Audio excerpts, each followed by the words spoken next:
Barack Obama a évité le pire, le défaut de paiement des États-Unis, mais dans la tête de beaucoup d'Américains, le président a perdu la bataille contre les républicains. Sa cote de popularité a perdu 7 points depuis juin. Son image à 14 mois de la présidentielle en sort diminuée. Le problème, c'est si jamais cela se transforme en une image à long terme d'un président faible qui ne sait pas négocier et qui ne s'engage pas beaucoup pour faire passer ses idées. Pour arriver au compromis, Obama a accepté la principale condition des républicains, aucune hausse d'impôts.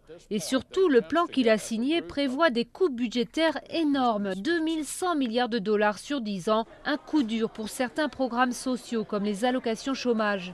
Mais certains estiment que ces mesures pour réduire le déficit pourraient séduire les électeurs indépendants.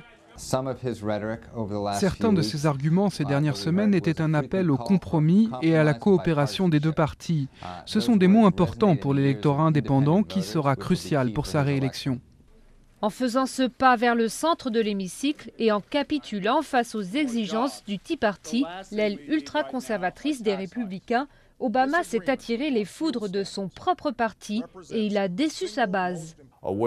Là où il risque de souffrir le plus de pertes, c'est parmi les jeunes électeurs, ceux qui sont plus idéalistes et qui le voyaient comme quelqu'un de différent. Ils vont devenir beaucoup plus cyniques. Si les électeurs emballés par le message d'espoir d'Obama en 2008 décident de bouder les urnes en 2012, le président aura beaucoup de mal à conserver la Maison-Blanche. Pour l'instant, les Américains n'ont qu'un souci en tête, l'économie. Plus que cette bataille politique, la courbe de la croissance et les chiffres du chômage aujourd'hui à 9% seront déterminants le jour du vote.